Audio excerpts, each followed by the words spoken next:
Hello guys, welcome to S D M M में आपका स्वागत है।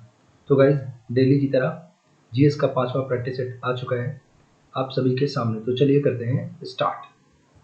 तो पहला क्वेश्चन जैसा कि आपके सामने लिखा है, सितंबर 2021 में जारी वैश्विक नवाचार सूचकांक 2021 में भारत किस स्थान पर है। इस क्वेश्चन की जवाब की अगर आंसर की हम लोग बात करें यहाँ पे, तो सही जवाब हो जाएगा ऑप्शन नंबर सी 46। तो वैश्विक नवाचार में इंडिया की रैंक आपको 2021 की याद रखना है, 46 रैंक है। और अगर पूछे फर्स्ट रैंक किसकी है, तो ये हो जाएगी आपकी स्विट्जरलैंड की। स्विट्जरलैंड की फर्स्ट रैंक हो जाएगी और 46 पर हम लोग वैश्विक नवाचार सूचकांक में। करंट अफेयर का क्वेश्चन है, ज़्यादा कुछ बताने के लिए इसमें है नहीं। तो नवाचार का मतलब होता है नए क्रिएशन, नए नए तरीके के कुछ विचार, नए नए से कुछ काम, है ना, क्रिएटिव टाइप के कुछ काम। तो वैश्विक नवाचार सूचकांक 46 रैंक 2021 में इंडिया की है और फर्स्ट नंबर पर है स्विट्जरलैंड। अगले क्वेश्चन पे चलते हैं। अगला क्वेश्चन रीजनिंग का है, जीएस के क्वेश्चन पे चलते हैं हम लोग इसको छोड़ के। और हाँ जी, तो ये देखिए अगला क्वेश्चन लिखा है कि ऋग्वेद में सबसे पवित्र नदी का जिक्र था। ठीक है, ये पूछ रहा है कि किस नदी को सबसे ऋग्वेद में सबसे पवित्र नदी का जिक्र था। एक्चुअली क्वेश्चन का मतलब है कि कौन सी नदी सबसे पवित्र कही गई है ऋग्वेद में। ठीक है, ऋग्वेद में अगर ऋग्वेद की सबसे पहले बात कर लें हम लोग, तो ऋग्वेद में 1028 सूक्त है, 1028 सूक्त हैं और 10 मंडल है। ठीक है, कितने? 10 मंडल है, 1028 सूक्त हैं और 10 मंडल है। सबसे पुराना वेद है 4 वेदों में से। ओके, और बात करें 10वें मंडल में वर्ण व्यवस्था की बात की, किसकी बात की गई है? वर्ण व्यवस्था की बात की गई है, जाति की बात की गई है। ठीक है, वर्ण व्यवस्था की बात की गई 10वें मंडल में, याद रखना। ओके, फिलहाल इस क्वेश्चन को जो सही जवाब हो जाएगा वो क्या हो जाएगा, ये देखिए, है ना। इस क्वेश्चन का सही जवाब क्या हो जाएगा? इस क्वेश्चन का सही जवाब हो जाएगा ऑप्शन फर्स्ट। ऑप्शन फर्स्ट यानी सरस्वती नदी। सरस्वती नदी को नदी तमा कहा गया है। क्या कहा गया है? सरस्वती नदी को कहा गया है नदी तमा। नदी तमा, नदी तमा, नदी तमा मतलब नदियों में श्रेष्ठ, है ना। अब माते तमा, नदी तमा, देवी तमा। ठीक है, तो ये सरस्वती नदी को कई सारे नाम दिए गए हैं और नदी तमा का मतलब होता है नदियों में श्रेष्ठ। तो सबसे पवित्र नदी का जो नाम है, जो दर्जा है, जो स्टेटस है, वो किसको दिया गया था? ऋग्वेद में सरस्वती नदी को दिया गया। अगर बात का हम लोग यहाँ पे और कर लें, तो सिंधु नदी का उल्लेख जो है सबसे ज़्यादा बार मिलता है ऋग्वेद में। ये चीज़ याद रखना कि सिंधु नदी का उल्लेख सबसे ज़्यादा बार मिलता है और सरस्वती नदी को सबसे पवित्र नदी कहा गया। अगला क्वेश्चन अगर देखें हम लोग यहाँ पे, मौर्य वंश का अंतिम शासक कौन था, है ना। मौर्य वंश का अंतिम शासक आपको बताना है। तो यहाँ पर जो आंसर हो जाएगा वो हो जाएगा बृहद्रथ। तो बृहद्रथ जो था मौर्य वंश का अंतिम शासक था। इसका जो सेनापति था उसका नाम था पुष्यमित्र शुंग। क्या नाम था? पुष्यमित्र शुंग। ठीक, पुष्यमित्र शुंग नाम का इनका सेनापति था और इसी पुष्यमित्र शुंग ने क्या किया, इनकी हत्या कर दी और शुंग वंश की क्या किया, इन्होंने नींव डाल दी शुंग वंश की। ठीक है, कब ये कब हुआ? 184 ईसा पूर्व में ये चीज हुई थी। ठीक, ईसा पूर्व में ये चीज हुई थी। आप याद रखना कि बृहद्रथ की हत्या हुई और पुष्यमित्र शुंग ने शुंग वंश की नींव डाल दी 184 ईसा पूर्व में। ठीक है, और इस चीज के जो साक्ष्य है ना, वो कहाँ से अगर मिलते हैं आपसे पूछा जाए, तो ये मिलते हैं आपके कहाँ से मिलेंगे? हर्ष चरित्र से मिलेंगे। हर्ष चरित्र, इस चीज के साक्ष्य मिलते हैं हर्ष चरित्र से। और हर्ष चरित्र बहुत इंपॉर्टेंट बुक है, किसकी है? सबको पता होगा आपको, वाण भट्ट जी की बुक है। किसकी है? वाण भट्ट जी की ये पुस्तक है, हर्षचरित वाण भट्ट की बुक है। ओके, तो ये सारी इन्फॉर्मेशन कहाँ पे मिली है कि जो बृहद्रथ थे उनकी हत्या पुष्यमित्र शुंग ने कर दी। और ठीक है, उनकी हत्या पुष्यमित्र शुंग ने कर दी। ये सारी जो है हर्षचरित्र नाम की पुस्तक है वाण भट्ट जी की, उसमें ये सारा आइटम दिया गया है। राइट, अगला क्वेश्चन लिखा है हल्दी घाटी का युद्ध कब लड़ा गया। तो हल्दी घाटी का युद्ध जो हो जाएगा 1576 में हो जाएगा और ये महाराणा प्रताप और मुगलों के बीच लड़ा गया था, जिसमें मुगलों की विजय हो गई थी 1576। ठीक, 1526 की बात करें तो ये होता पानीपत का फर्स्ट युद्ध ना, बैटल ऑफ पानीपत। ठीक, फर्स्ट बैटल ऑफ पानीपत। तो इसमें क्या होता है, इब्राहिम लोदी को बाबर हरा देते हैं और यहीं पे क्या होता है, मुगल वंश की नींव पड़ती है 1526 में पानीपत का पहला युद्ध। राइट, अगले क्वेश्चन पे चलते हैं। अगला क्वेश्चन लिखा ब्रह्म समाज की स्थापना किसने की थी। तो ब्रह्म समाज की स्थापना बताएं। सही ऑप्शन सबको पता होगा, राजा राममोहन राय ने की थी। कब की थी? तो इन्होंने किया था 1828 में किया था और इसी के जस्ट एक साल के बाद 1829 में इन्होंने सती प्रथा का अंत किया था। किसके साथ मिलकर? लॉर्ड विलियम बेंटिंग के साथ मिलकर 1829 में सती प्रथा का अंत किया था। ठीक है, और यहाँ पे अगर हम लोग बात करें दयानंद सरस्वती जी की, तो इन्होंने आर्य समाज की स्थापना की थी। आर्य समाज की, याद रखना आर्य समाज 1875 में की थी। कब की थी? 1875 में। कहाँ पर की थी? मुंबई में की थी। और अगर बात करें स्वामी विवेकानंद जी की यहाँ पे, तो इनके बारे में जानते हो, इन्होंने कहते हैं रामकृष्ण मिशन की स्थापना की थी। रामकृष्ण मिशन स्वामी विवेकानंद जी ने क्या किया था? देखो ये रामकृष्ण मिशन लिखा ना, ये रामकृष्ण, तो ये रामकृष्ण मिशन की स्थापना स्वामी विवेकानंद जी ने किया था। ठीक है, तो रामकृष्ण मिशन की स्थापना ये करेंगे। और कब करेंगे अगर ये पूछा जाए तो ये करेंगे कब करेंगे? 1897 में करेंगे। 1897 में करेंगे। 1897 में स्थापना करते हैं। और इन्होंने स्वामी विवेकानंद जी ने जो है शिकागो में विश्व धर्म सम्मेलन में हिस्सा लिया था। वो भी पूछता है कब लिया था, तो उन्होंने लिया था 1893 में। 1893 में लिया था। ठीक है, 1893 में लिया था हिस्सा। और स्वामी विवेकानंद जी ने रामकृष्ण मिशन की स्थापना, जो कि रामकृष्ण परमहंस इनके गुरु जी का नाम था। कौन था ये बताओ? इनके गुरु जी का नाम था। तो उन्हीं के नाम पर 1897 में रामकृष्ण मिशन की स्थापना की थी। ठीक, और 1893 याद रखना, शिकागो विश्व धर्म सम्मेलन अमेरिका में, ठीक है, इसमें इन्होंने भाग लिया था। दयानंद सरस्वती जी की बात कर ले हम लोग, आर्य समाज की स्थापना की 1875 में की। और बात करें तो इनकी एक बुक है सत्यार्थ प्रकाश। क्या नाम है? सत्यार्थ प्रकाश।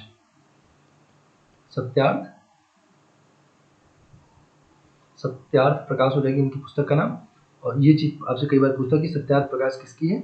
दयानंद सरस्वती जी की पुस्तक है। ठीक, और राजा राम मोहन राय की बात करें तो इन्हें भारतीय पुनर्जागरण का जनक कहा जाता है। लिख लेना, बढ़िया क्वेश्चन है अगर आपको नहीं आते हैं तो। भारतीय पुनर्जागरण का जनक कहते हैं, आधुनिक भारत का जनक कहा जाता है। और इनकी जो पूछता कई बार की बताओ इनकी समाधि कहाँ पे है, तो ब्रिस्टल में है। कहाँ पे है? ब्रिस्टल में है। ब्रिस्टल कहाँ पे है? यूके, मतलब यूनाइटेड किंगडम। इंग्लैंड की बात कर रहे हैं, लंदन की बात कर रहे हैं, ठीक है, यूके में हो जाएगा। तो ब्रिस्टल में इनकी समाधि है। मतलब ये कौन से आधुनिक यूके राजनेता थे, समाज सुधारक थे एक तरह से। पूछता है कि जिनकी मृत्यु भारत के बाहर हुई थी, तो ब्रिस्टल में हुई थी किसकी? राजा राममोहन राय जी की हुई थी। अच्छा, यहाँ पे एक चीज और याद रखना कि राजा की उपाधि राजा राममोहन राय को किसने दी थी? तो ये दिया था अकबर सेकंड ने। अकबर द्वितीय ने इनको राजा की उपाधि दी थी। ठीक है, ये सारी बातें याद रखना। और अगर राजा राममोहन राय की बात करें तो इन्होंने, इनके बारे में एक बुक आप थोड़ा याद रख सकते हो इनकी, यहाँ पे हो जाएगी आपकी मिरातुल अखबार। क्या हो जाएगी? मिरातुल अखबार, याद रखना, मिरातुल अखबार नाम की इनकी याद रख सकते हैं। मिरातुल अखबार पुस्तक किसकी बुक है? तो मिरातुल अखबार हो जाएगी राजा राममोहन राय की हो जाएगी। और एक वेदांत कॉलेज भी पूछता है, वेदांत कॉलेज। ठीक, वेदांत कॉलेज आपसे पूछेगा, कॉलेज। ठीक, वेदांत कॉलेज की स्थापना किसने की थी? तो ये भी हो जाएगा राजा राममोहन राय। मिरातुल अखबार किसकी रचना है? राजा राममोहन राय की। वेदांत कॉलेज की स्थापना राजा राममोहन राय ने की। फिर पूछेगा सती प्रथा का अंत किसने किया? तो राजा राममोहन राय ने लॉर्ड विलियम बेंटिंक के साथ मिलकर किया। और ब्रह्म समाज की स्थापना 1828 में पहले ही आपको बताया जा चुका है। क्वेश्चन नेक्स्ट, अगला क्वेश्चन पे चलते हैं।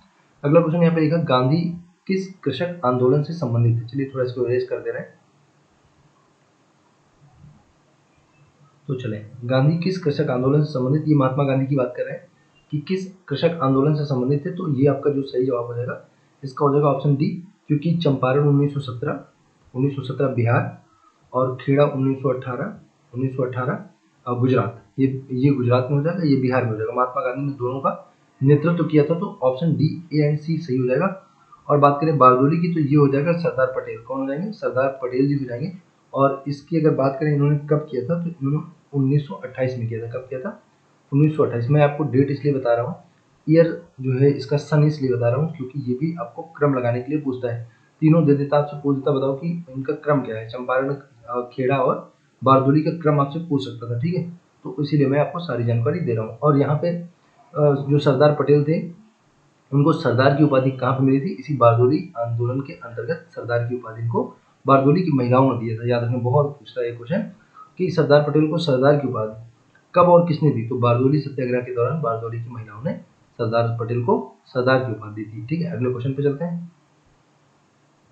नेक्स्ट लिखा हुआ है, अगला क्वेश्चन है, अक्टूबर 2021 में किस राज्य में सभी के लिए मुख्यमंत्री स्वास्थ्य योजना शुरू की गई? तो इसका सही जवाब हो जाएगा वीरेंद्र सिंह, मणिपुर, है ना। क्या हो जाएगा? वीरेंद्र सिंह। आप याद रखना, वीरेंद्र सिंह यहाँ के जो है सीएम है, वीरेंद्र सिंह, और यहीं पे शुरू की गई है वीरेंद्र सिंह। ठीक, तो सभी के लिए क्या की गई है? स्वास्थ्य, मुख्यमंत्री स्वास्थ्य योजना पूछेगा तो मणिपुर वीरेंद्र सिंह हो जाएगा। ठीक है, मणिपुर में स्टार्ट की गई है।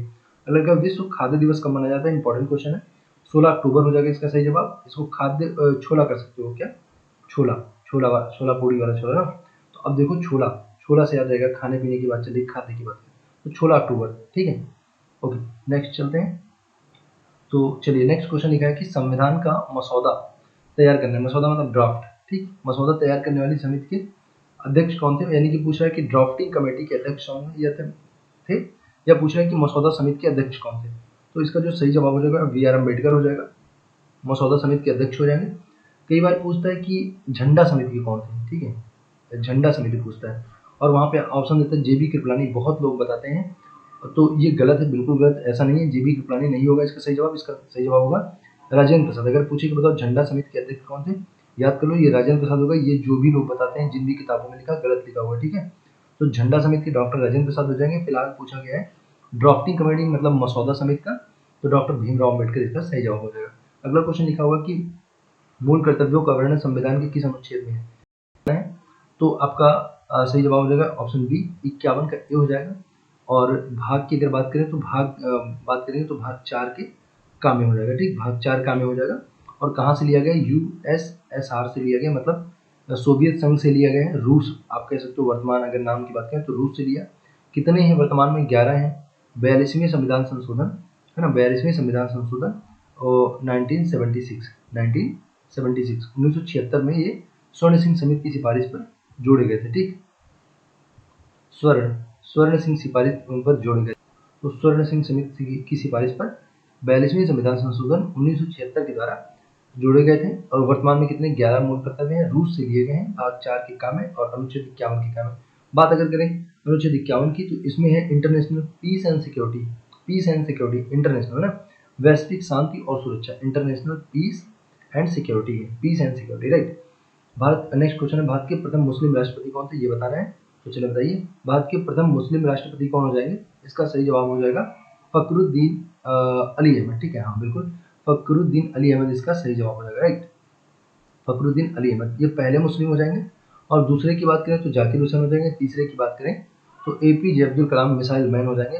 कहते हैं इंतजार करने वालों को सिर्फ उतना मिलता है, कोशिश करने वाले जितना छोड़ दिया करते हैं, ठीक है। और सूरज की तरह अगर चमकना है तो उसकी तरह तपना पड़ेगा, कौन बोलते हैं, एपीजे अब्दुल कलाम जी बोलते हैं। तो बाय द वे तीसरे मुस्लिम राष्ट्रपति थे, और ये दूसरे मुस्लिम राष्ट्रपति, मिसाइल मैन कौन से हो जाएंगे, तीसरे, ठीक है। ओके, फिलहाल इस क्वेश्चन का सही जवाब हो जाएगा डॉक्टर फखरुद्दीन अली अहमद। अगले क्वेश्चन पे चलते हैं। नेक्स्ट लिखा है कि निम्नलिखित में से किसमें विधानसभा नहीं है, तो बताएं। आपका दिल्ली पांडिचेरी में तो है, गोवा में भी है, लेकिन लक्षद्वीप में नहीं है, तो इसका सही जवाब हो जाएगा लक्षद्वीप, ठीक है। नेक्स्ट क्वेश्चन, भारतीय संविधान में कितनी अनुसूचियां हैं, वेरी इजी क्वेश्चन, 12 अनुसूचियां हो जाएंगी, सबको मालूम होगा। नेक्स्ट लिखा है कि इंडियन प्रीमियम लीग यानी कि आईपीएल 2021 का खिताब किसने जीता था, तो विनर टीम कौन सी थी, चेन्नई सुपर किंग थी, सीएसके है ना, कौन थी, सीएसके थी विनर। और जो कोलकाता नाइट राइडर्स, ये हो जाएगी उप विजेता हो जाएगी, ठीक है, उप विजेता थी कोलकाता नाइट राइडर। अगर बात करें ऑरेंज कैप किसको मिली थी, मतलब सबसे ज्यादा रन किसने बनाए थे, तो ये बनाए थे आपके देवदत्त पाडिक्कल ने। किसने बनाए थे, देवदत्त पाडिक्कल ने, और 635 रन बनाए थे। हालांकि नहीं पूछेगा आपसे, ज्यादा से ज्यादा यही पूछेगा कौन जीता था और ऑरेंज कैप किसको मिली। ऑरेंज कैप किसको मिलती है, जो सबसे ज्यादा रन बनाते हैं। और एक पर्पल कैप मिलती है जो सबसे ज्यादा विकेट लेते हैं, तो उन्होंने वो लिया था हर्षल पटेल ने। पर्पल कैप किसको मिली थी, हर्षल पटेल को। और देवदत्त पाटिकल को मिली थी ऑरेंज कैप सबसे ज्यादा रन बनाने के लिए, ठीक है। तो चेन्नई ने जीता था कोलकाता को हरा के, ठीक है। अगले क्वेश्चन पे चलते हैं। हाँ जी, ये लिखा कि अक्टूबर 2021 में कौन सी ट्रेन पूर्वोत्तर सीमांत रेलवे में गुवाहाटी से कामाख्या तक बिजली से चलने वाली पहली यात्री ट्रेन बन गई है, तो इसका जो सही जवाब हो जाएगा वो हो जाएगा ब्रह्मपुत्र मेल। रोक के आप देख लीजिएगा इस क्वेश्चन को। अगला क्वेश्चन लिखा है, मैथ्स का क्वेश्चन है, ओके, हाँ जी। नेक्स्ट लिखा है द्रव्यमान और त्वरण का गुणनफल क्या कहलाता है, तो ये देखिए जो द्रव्यमान और गुणन का त्वरण होगा, अगर उसकी बात करें तो जो न्यूटन का सेकेंड लॉ था वो कहता है बल बराबर होता है द्रव्यमान गुणे त्वरण, बल बराबर होता है द्रव्यमान गुणे त्वरण। तो आपका सही जवाब ऑप्शन बी हो जाएगा। न्यूटन के दूसरा नियम है एक्चुअली, बल बराबर द्रव्यमान गुणे त्वरण। अगला क्वेश्चन लिखा है कि रेल पथ में फिश प्लेट का क्या काम होता है। फिश प्लेट आपको बताना है इसका क्या काम होता है, तो दोनों पटरियों को जोड़े रखने का काम होता है। ऑप्शन ए फर्स्ट, जो यहाँ पर ऑप्शन ए सही हो जाएगा। रेल पथ में फिश प्लेट जो होती है, फिश प्लेट क्या काम करती है, दोनों पटरियों को जोड़े रखने का काम करती है। तो चलिए नेक्स्ट क्वेश्चन यहाँ पे लिखा हुआ कि अम्ल वर्षा मुख्यतः किस गैस के कारण होती है, तो ये हो जाएगा आपका SO2 गैस हो जाएगी, ठीक है। इसका सही जवाब सी हो जाएगा, ओके, मतलब सल्फर डाइऑक्साइड इसका सही जवाब हो जाएगा, ठीक है। अगर बात करें इसकी कार्बन डाइऑक्साइड की, तो ये हो जाएगी ग्रीन हाउस गैस हो जाएगी, ठीक है। कौन सी गैस हो जाएगी? Green house gas. Green house gas अगर पूछेगा कौन सी है, तो ग्रीन हाउस गैस हो जाएगी आपकी कार्बन डाइऑक्साइड, और ये है कार्बन मोनोऑक्साइड इसको बोलते हैं। तो इसमें क्या हो जाएगा, पूछता है कि पीबी मतलब लेड, सीसा जो होता है किस गैस में होता है, तो इसी में होता है। जब उससे जो गाड़ियों के धुएं से होता है, मोटर व्हीकल जो होती हैं, जो मोटर गाड़ियाँ होती हैं, उनके जो धुएं में निकलता है, उसमें क्या निकलता है? CO निकलता है, कार्बन मोनोऑक्साइड निकलता है, और उसमें क्या हानिकारक तत्व होता है? पीबी यानी कि लेड होता है। क्या होता है? लेड। लेड यानी कि सीसा, ओके। तो ये सीसा जो होता है ये हमारे फेफड़ों को नुकसान पहुंचाता है एक, और कहीं ना कहीं अगर क्वेश्चन ये पूछे, कई बार एक बार क्वेश्चन में पूछा भी गया है कि जो सबसे तेजी से रक्त में घुलने वाली गैस है, जहरीली गैस एक तरह से, वो कौन सी हो जाएगी? कार्बन मोनोऑक्साइड हो जाएगी, ठीक है। रक्त में सबसे तेजी से घुलती है, और ये जो है फेफड़ों को नुकसान पहुंचाती है क्योंकि इसमें लेड होता है, ठीक है। तो मोटर व्हीकल से कौन से निकलेगी? गाड़ियों के धुएं में कौन सी होगी पूछेगा, तो आप कहोगे कार्बन मोनोऑक्साइड हो जाएगी। उसमें नुकसानदायक तत्व क्या होता है? लेड होता है। नुकसान किसको करती है? मनुष्य के फेफड़े को करती है, राइट। अगला क्वेश्चन लिखा कि वात्या भट्टी यानी कि ब्लास्ट फर्नेस में उत्पादित लोहा कैसा लोहा होता है, तो कच्चा लोहा हो जाएगा, पिग आयरन हो जाएगा। कैसा हो जाएगा? Pig iron. जो वात्या भट्टी में कोयला बनता है, उत्पादित होता है, वो कैसा होता है? पिग आयरन होता है, कच्चा लोहा होता है। और पिटवा लोहा की अगर बात करें तो ये शुद्धतम रूप होता है। कैसा रूप होता है? शुद्धतम रूप होता है। शुद्धतम लोहे का शुद्धतम रूप अगर पूछे तो पिटवा लोहा होता है, राइट। अगले क्वेश्चन पे चलो चलते हैं। अगला लिखा है कि गो दूध में पीलेपन का कारण क्या है, तो गाय का दूध पीला क्यों होता है? कैरोटीन के कारण। देखो यहाँ पे लिखा है गाय, और गाय कैसे किस टीन के नीचे बंधी होती है? किसके नीचे? टीन के नीचे, ठीक है। हाँ जी, तो कैरोटीन हो जाएगा। फिर लिखा है ऊतक विज्ञान में किसका अध्ययन किया जाता है, तो ऊतकों का अध्ययन हो जाएगा, और ऊतकों के अध्ययन को बोलते हैं हिस्टोलॉजी। आपको पहले ही बताया जा चुका है, हिस्टोलॉजी बोलते हैं ऊतकों के अध्ययन को। ऊतक विज्ञान में ऊतकों का अध्ययन करते हैं, ठीक है। और ठीक है, चलिए अगली अगर बात करें हम लोग, हीमोफीलिया कैसा रोग है, तो हीमोफीलिया एक हो जाएगा आपका आनुवंशिक रोग हो जाएगा। हीमोफीलिया एक आनुवंशिक रोग है जिसका परिणाम क्या होता है पूछ रहा है, तो इसमें क्या होता है? रक्त का थक्का नहीं जमता। जिस रोगी को ये परेशानी होती है, चोट लग जाती है, तो उसका रक्त का थक्का नहीं जमता है, ठीक है, और रक्त बहता रहता है, जिसके कारण रोगी की मृत्यु हो जाती है। तो हीमोफीलिया में चोट लगने पर रक्त का थक्का नहीं जमता और रक्त बहता जाता है, बहता जाता है, ठीक है। तो ये एक आनुवंशिक रोग होता है, माता पिता संतानों में आता है, ठीक। और बात करें अगर हम लोगों में रक्त क्यों नहीं जमता, मतलब जैसे कोई व्यक्ति, हम लोगों में क्या होगा, चोट लगेगी, ब्लड निकलेगा, थोड़ी देर के बाद क्या होगा, क्लॉटिंग कर जाएगा, और फिर रक्त निकलना बंद हो जाएगा, ठीक है। यार आज यहीं पे बगल में ना ये लोग शाम को गाय बांध देते तो बहुत डिस्टर्ब करती है, मतलब वो इतना चिल्लाती है कि वीडियो में भी हो सकता है थोड़ा बहुत आवाज़ बैकग्राउंड में हल्की फुल्की आ रही हो, तो ठीक है आप शाम थोड़ा एडजस्ट करना। ओके, तो रक्त का थक्का, अच्छा पूछता है शरीर के अंदर जो रक्त संचरण हो रहा है उसमें थक्का क्यों नहीं जमता है, तो ये आप याद रखना हिपैरिन के कारण। हिपैरिन, हिपैरिन नाम का एक तत्व होता है जो शरीर में ब्लड के अंदर है, उसी के कारण क्या होता है, रक्त का थक्का शरीर के अंदर नहीं जमता और रक्त संचरण आराम से होता रहता है। हीमोग्लोबिन की बात करें तो रक्त का जो लाल कलर है उसके किसके कारण है, हीमोग्लोबिन के कारण है, ठीक। ओके, फिर नेक्स्ट क्वेश्चन पे चलते हैं। हाँ जी, लिखा हुआ है कि मछली निम्नलिखित की सहायता से सांस लेती है, तो गलफड़े हो जाएगा, सबको पता है गिल्स मतलब गलफड़े, है ना। मानव में श्वसन दर सबसे कम होती है, तो देखो जब आप एकदम रिलैक्स मोड में होते हो तो आपकी जो ब्रीदिंग रेट होती है वो सबसे कम होती है, तो रिलैक्स मोड में हो जाएगा यानी कि नींद की अवस्था में। बाकी आप कुछ काम कर रहे हो, खेल रहे हो, तो वहाँ पर आप सबको पता है कि सांसें तेज तेज से आती हैं, तो श्वसन दर बढ़ जाती है, बहुत आसान सी बात है। चलिए यहाँ पे लिखा हुआ है कि निम्नलिखित में से कौन सा प्रत्यक्ष कर है, आपको डायरेक्ट टैक्स बताना है, तो आय कर हो जाएगा। इसी के साथ साथ आपको याद रखना है निगम कर हो जाएगा, निगम, निगम कर हो जाएगा, है ना। आय कर हो जाएगा, निगम कर हो जाएगा, उसके बाद उपहार कर भी आप याद रखना, उपहार कर, ठीक है। तो आय है, निगम है और उपहार है, ये सारे सारे प्रत्यक्ष हो जाएंगे। बाकी जो लिखा मनोरंजन, बिक्री और उत्पाद शुल्क प्लस जीएसटी भी यहाँ पे ले सकते हो, जीएसटी, ये सब क्या हो जाएंगे, इनडायरेक्ट हो जाएंगे, अप्रत्यक्ष कर हो जाएंगे। जीएसटी तो जरूर याद रखना कि अप्रत्यक्ष टैक्स होता है, और 1 जुलाई ये भी याद रखना कि 1 जुलाई 2017 से जीएसटी लागू की गई, ठीक है। जीएसटी दिवस जो है 1 जुलाई को मनाया जाता है, जीएसटी दिवस, ठीक है।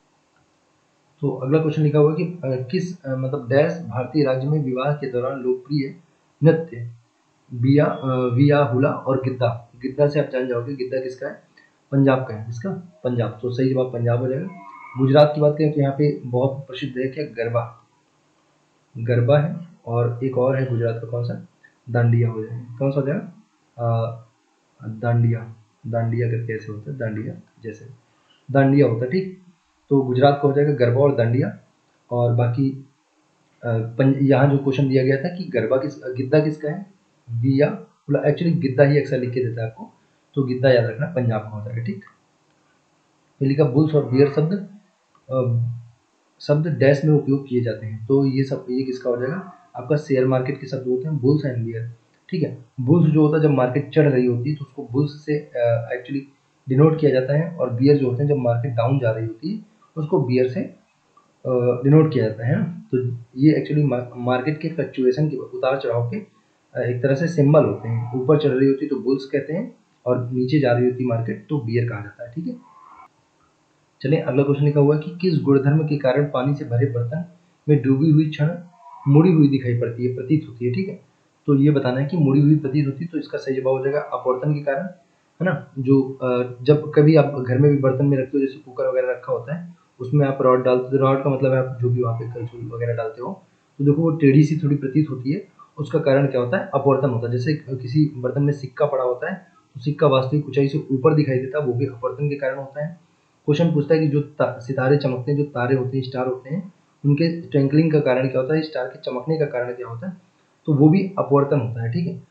तो ये सारे कई बार क्वेश्चन पूछता है कि यदि कोई मछुआरा तालाब में मछली को मारना चाहता है, तो मछली मान लो यहाँ पे है, तो मछुआरे को निशाना कहाँ पे लगाना चाहिए, यहाँ पे लगाना चाहिए कि यहाँ पे लगाना चाहिए, मतलब जो वास्तविक ऊंचाई है मछली की उससे थोड़ा ऊपर या उससे थोड़ा नीचे निशाना कहाँ लगाना चाहिए। तो आप बताओ, अगर मछली यहाँ पे होगी तो उसको दिखाई कहाँ पर पड़ रही होगी, ये ऊपर दिखाई पड़ रही होगी। मान लो मछली वास्तविक एक्चुअली मछली मान लो यहाँ पे है नीचे, और मछली उसको कहाँ दिखाई पड़ेगी, यहाँ दिखाई पड़ेगी। तो अगर उसको मछली को मारना है तो उसको यहाँ पे निशाना लगाना पड़ेगा ना, क्योंकि मछली तो बस वहाँ दिखाई दे रही है लेकिन है कहाँ पे, यहाँ पे। तो जब नीचे मारेगा, थोड़ा वास्तविक ऊंचाई से नीचे जब निशाना लगाएगा तो मछली वो मार पाएगा, ठीक है। तो अपवर्तन के सारे मैंने आपको एग्जाम्पल बता दिए, स्टार का चमकना हो जाएगा, और पानी में पड़ी क्षण का टेढ़ा दिखाई देना हो जाएगा, सिक्के का ऊपर दिखाई देना हो जाएगा, और मछली मारने वाले क्वेश्चन में उसको नीचे निशाना लगाना पड़ता है, ये चीज़ ध्यान रखना, ठीक है। अगले क्वेश्चन पे चलते हैं हम लोग। मोटर वाहनों में पश्च दृश्य का देखने के लिए किस दर्पण का प्रयोग किया जाता है, तो वेट।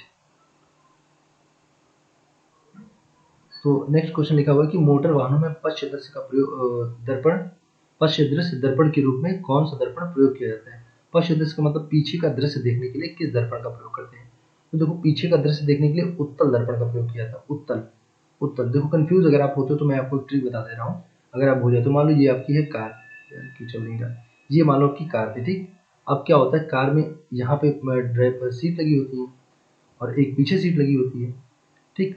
और यहाँ पे शीशा लगा होता है एक, और एक्चुअली ये पूछ रहा है कि साइड वाले हमें पूछ रहा है, ये पश्च दृश्य के लिए यहाँ पर भी लगा होता है, ठीक।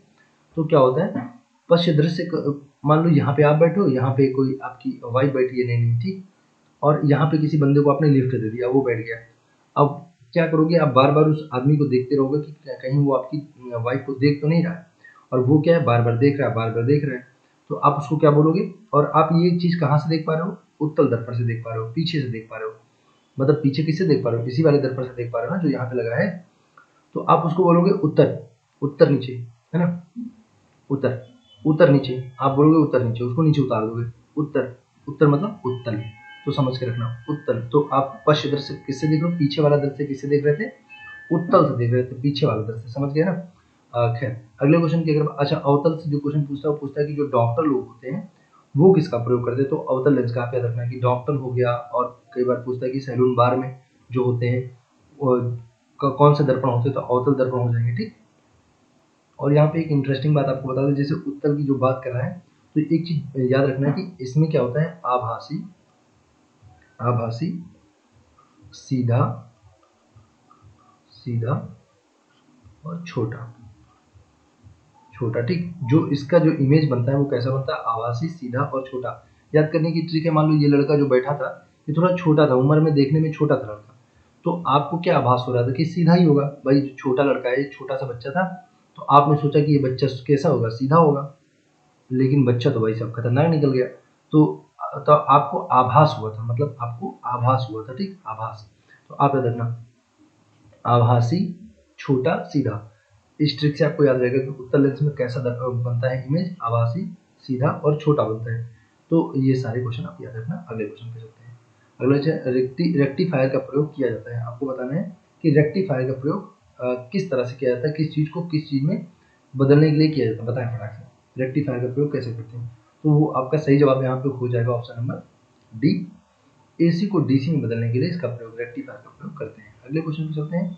पॉजिट्रॉन की खोज किसने की थी, ये बताना है आपको। तो देख लो भैया, रदरफोर्ड, चैडविक और थॉमसन। ये तो इलेक्ट्रॉन, प्रोटॉन, न्यूट्रॉन वाले हैं। तो एंडरसन जो हो जाएंगे आपके यहाँ पे सही जवाब हो जाएगा, ठीक, एंडरसन सही जवाब हो जाएगा। अगले क्वेश्चन पे, हाँ जी, नेक्स्ट क्वेश्चन लिखा हुआ है, निम्नलिखित में से कौन से देश की सबसे लंबी अंतर्राष्ट्रीय सीमा रेखा है, आपको बताना है ना। सीमा रेखा भारत से जुड़ी हुई है, ठीक। इंडिया से कौन है, तो आपने ये जरूर पढ़ा होगा, बचपन में एमबीए किया, बचपन में एमबीए किया, क्या किया, एम बी ए, ये ट्रिक आपने पढ़ी होगी। तो बचपन मतलब बांग्लादेश, एक्चुअली बचपन, ठीक, बचपन में एमबीए किया तो क्या हो जाएगा, बांग्लादेश। और क्या लिखा हूँ यार, सॉरी, बचपन, ठीक है। तो बांग्लादेश, चाइना, पाकिस्तान, नेपाल, इस क्रम में ठीक है। तो बांग्लादेश, चीन, पाकिस्तान, नेपाल, तो इस क्रम में लगा हुआ है कि सबसे लंबी सीमा हम लोग की किसके साथ हो जाएगी, बांग्लादेश की हो जाएगी। और ये कितनी है, 4096.70 किलोमीटर, ठीक है। यानी कि 4096 किलोमीटर की सीमा जो है हम लोग की लगती है बांग्लादेश के साथ। और सबसे छोटी अगर पूछा तो अफगानिस्तान के साथ लगती है, अफगानिस्तान के साथ, इसके साथ लगेगी, अफगानिस्तान के साथ लगेगी। हम लोग की सबसे छोटी सीमा लगेगी अफगानिस्तान के साथ, सबसे लंबी बांग्लादेश के साथ। क्वेश्चन नेक्स्ट लिखा हुआ है कि बाघ परियोजना, इसको इंग्लिश में लिख के क्या पूछता है, केवल प्रोजेक्ट टाइगर पूछता है, ठीक है, प्रोजेक्ट टाइगर। तो प्रोजेक्ट अगर टाइगर आपसे पूछेगा, प्रोजेक्ट टाइगर कब शुरू किया गया, तो ये हो जाएगा बाघ परियोजना 1973 में शुरू की गई है, ठीक, 1973 में हो जाएगी प्रोजेक्ट टाइगर। इसमें कुछ कहने की बात है नहीं। और अच्छा हाँ, कहाँ से शुरू की गई थी, जिम कार्बेट से शुरू की गई थी, जिम कार्बेट, जिम कार्बेट, ठीक। जिम कार्बेट कहाँ पे है, उत्तराखंड में, यूपी, उत्तराखंड, उत्तराखंड हो जाएगा। और किसके लिए प्रसिद्ध है, बाघ के लिए, सीधी सी बात है। तो जिम कार्बेट उत्तराखंड हो जाएगा, टाइगर रिजर्व है, ठीक, ओके। फिर अगर हम लोग बात करें यहाँ पे, निम्नलिखित में से किसका सुमेल नहीं है, ये बताना है आपको। तो चलिए बताएं, भील मध्य प्रदेश, सही है, भील आपका मध्य प्रदेश हो जाएगा। भील, भील को कर लो भीड़, भीड़ के मध्य में हम लोग कई बार पढ़ के फंस जाते हैं, ऐसे ट्रिक से याद कर सकते हो। भील का मतलब भीड़, भीड़ के मध्य में मत पढ़ा करो, नहीं तो गड़बड़ हो जाएगी ना। और भाटिया हो जाएगा, भाटिया हो जाएगा उत्तराखंड का, ये भी सही है, भाटिया उत्तराखंड का हो जाएगा, भील मध्य प्रदेश का हो जाएगा। और टोडा तमिलनाडु का, देखो जैसे ये भी टी से है, T for Toda, T for Tamil Nadu, ठीक, टोडा तमिलनाडु, ये भी सही है। और लेप्चा झारखंड लिखा है, ये यहाँ पे गलत हो जाएगा। लेप्चा कहाँ की हो जाएगी, जो लेप्चा है ये हो जाएगी सिक्किम की, लेप्चा कहाँ की है, सिक्किम की, यहाँ पे याद रखना, ठीक, सिक्किम की हो जाएगी, लेप्चा हो जाएगी आपकी सिक्किम की। तो लेप्चा झारखंड गलत लिखा हुआ, तो यही ऑप्शन आपका, ऑप्शन नंबर बी आपका करेक्ट हो जाएगा, इस क्वेश्चन का सही जवाब हो जाएगा। क्वेश्चन नंबर नेक्स्ट लिखा है कि जर्मनी और पोलैंड के बीच सीमा रेखा क्या कहलाती है। तो देखिए ये भी अच्छा क्वेश्चन है। पोलैंड, क्योंकि अभी जब जानते हो, जब अपने यहाँ यूक्रेन और रसिया में जो वार हो रहा है, तो स्टार्ट जब हुआ था उस समय हमारे कई सारे स्टूडेंट वहाँ पे फंसे हुए थे। तो पोलैंड ने हम लोग की बहुत हेल्प की थी अपने स्टूडेंट्स को निकालने के लिए, ठीक। तो इसलिए पोलैंड कहीं ना कहीं अभी चर्चा में काफ़ी बना हुआ है, तो आपको याद रखना है। तो जर्मनी और पोलैंड के बीच जो सीमा रेखा है उसको क्या बोला जाता है, तो ये आपका जो सही जवाब हो जाएगा ऑप्शन फर्स्ट हो जाएगा, हिडनबर्ग हो जाएगा, ऑप्शन फर्स्ट। और अगर बात करें मैगी नॉट की, तो याद रखना बहुत इंपॉर्टेंट है, जर्मनी और पोलैंड हो जाएगा हिडनबर्ग। और मैगी नॉट की बात करें तो ये हो जाएगा जर्मनी और फ्रांस के बीच हो जाएगा, जर्मनी और फ्रांस, जर्मनी और फ्रांस के बीच जो है मैगी नॉट हो जाएगा, याद रखना, जर्मनी और फ्रांस के बीच मैगी नॉट हो जाएगा। और बात करें डूरंड की, तो डूरंड हो जाएगा अफगानिस्तान, अफगानिस्तान और पाकिस्तान के बीच में, अफगानिस्तान और पाकिस्तान। और एक्चुअली ये इंडिया पाकिस्तान है, लेकिन क्योंकि पाकिस्तान, ओ सॉरी, अफगानिस्तान और इंडिया के बीच माना जाएगा। लेकिन अगर बात करें, देखो जैसे जम्मू कश्मीर की हम लोग अगर बात करें, इस तरह से ऊपर का जो पार्ट हमारा बना हुआ है, तो क्योंकि इस पर क्या है, पाकिस्तान ने कब्जा करके रखा है, जो पीओके बोलते हैं ना, पाकिस्तान ऑक्यूपाइड, तो इसीलिए इसको कह सकते हैं पाकिस्तान और अफगानिस्तान। लेकिन है क्योंकि ये इंडिया का पार्ट, तो सही पूछा जाए तो ये इंडिया और अफगानिस्तान के बीच की रेखा है, डूरंड रेखा। और अगर भारत पाकिस्तान की बात करेंगे तो कौन सी हो जाएगी बताओ, भारत पाकिस्तान की कौन सी हो जाएगी, तो भारत और पाकिस्तान की हो जाएगी रेड क्लिफ हो जाएगी, क्या हो जाएगी, भारत पाकिस्तान की हो जाएगी रेड क्लिफ, सबको पता होगा रेड क्लिफ हो जाएगी, भारत पाकिस्तान की रेड क्लिफ हो जाएगी। और मैगी नॉट हमने बता ही दिया फ्रांस की भी, किसकी है, फ्रांस की है। और भारत चीन की अगर पूछेगा तो क्या हो जाएगा, भारत और चीन की मैकमोहन हो जाएगी, सबको मालूम है। डूरन ने भी बता दिया। अच्छा 70वीं समांतर किसकी हो जाएगी, इसकी अगर बात करें हम लोग 70वीं समांतर की, तो ये वियतनाम की, वियतनाम की। तो वियतनाम को दो पार्ट में बांटता है, उत्तरी वियतनाम और दक्षिणी वियतनाम। इसके बीच में जो है उत्तरी और दक्षिणी वियतनाम के बीच में 70वीं समांतर है। मैंने आपको 38वीं बताई थी पिछली वीडियो में, 38वीं उत्तर कोरिया और दक्षिण कोरिया के बीच में 38वीं समांतर रेखा। ठीक, अगला क्वेश्चन, नेक्स्ट क्वेश्चन लिखा है, बहुत इंटरेस्टिंग क्वेश्चन है, कभी आप भूलोगे नहीं, एक बार पढ़ लो जरा ध्यान से। यहाँ पे लिखा है कि घास के मैदान दिए हुए हैं और उनके देश दिए हुए हैं, उनको आपको मैच करवाना है। ठीक है, तो जैसे लिखा है पंपास, तो देखो यहाँ पंप आ रहा है, पंप। पंप जो है टीना की दुकान में, टीना वाली दुकान में, जहाँ पे पंप रखा होता है हवा भरने के लिए। कैसी दुकान होती है, टीना वाली दुकान होती है। कोई इतना बड़ा सा शोरूम तो खुलवाएगा नहीं पंप वाली दुकान के लिए। कैसी दुकान होती है, टीना, तो पंपास टीना हो जाएगा। और इसको बोलते हैं दक्षिणी अमेरिका, याद रखना, दक्षिणी अमेरिका भी इसको बोला जाता है। अर्जेंटीना को दक्षिणी अमेरिका बोलते हैं। पंपास कहाँ, पंप की दुकान कहाँ होती है, टीना के नीचे। अच्छा कंपास, कंपास हो जाएगा आपका ब्राजील। तो देखो एक लड़की कोई झील में नहा रही थी और उसकी ब्रा उसी में गिर गई, झील में नहा रही थी उसी में उसकी ब्रा गिर गई, तो क्या है फिर वो कम पास आती है। कम पास, कम मतलब ये वाला कम। अब वो कम पास आएगी, शर्मा रही है ना, दूर खड़ी शर्माए, ठीक, तो वो क्या कर रही है, कम पास आ रही है और शर्मा रही है। ठीक है, तो ओके, तो याद रहेगा कम पास क्यों आ रही है, क्योंकि ब्रा झील में गिर गई। और अगर अगली बात करें हम लोग पेरिस, तो पेरिस भी बहुत इंटरेस्टिंग है, ये हो जाएगा आपका उत्तरी अमेरिका। और उत्तरी अमेरिका को कनाडा बोलते हैं, याद रखना है ना, कनाडा लिखा होता है कनाडा, लेकिन कनाडा पढ़ते हैं। ठीक, तो उत्तरी अमेरिका, यहाँ पे पियाजी उत्तरी, तो पेरिस कहाँ का हो जाएगा, उत्तरी अमेरिका का। ट्रिक कैसे याद करेंगे, देखो कोई नई नई लड़की है और मान लो कार में बैठी हुई है ना, तो अब क्या है, कार में यहाँ पे लड़की बैठी है, यहाँ पे जो ड्राइवर वाली सीट पे उसका हस्बैंड बैठा है। ठीक है, तो अब क्या होगा, जब मार्केट में लोग जाएंगे तो वो अपने हस्बैंड से बोलेगी पिया जी पहले आप उतरी और फिर हम उतरी। तो उत्तरी से आप याद रखना, उत्तरी, पहले आप उतरी फिर हम उतरी, तो ऐसा करके समझ जाना। वही वाली लड़की है जो अभी थोड़ी देर पहले जिसको पीछे लिफ्ट दे दिया था लड़के को, वही वाली नई नई दुल्हन है। तो मार्केट गई तो पिया जी से कह रही, पिया जी मतलब पेरीज, पिया जी उत्तरी, पिया जी उत्तरी। ठीक, और अगर बात करें वेल्ड, वेल्ड हो जाएगा आपका दक्षिण अफ्रीका का, और डाउन हो जाएगा ऑस्ट्रेलिया का। तो ये हमने क्रिकेट से याद किया है कि डाउन हो गए हैं ऑस्ट्रेलिया के खिलाड़ी इस समय, ज़्यादा बढ़िया नहीं खेल रहे हैं, डाउन पड़ गए हैं ऑस्ट्रेलिया वाले। पहले बड़ा इनका नाम था, अब तो इंडिया वाले इनको आराम से हरा देते हैं इनके देश में जाके।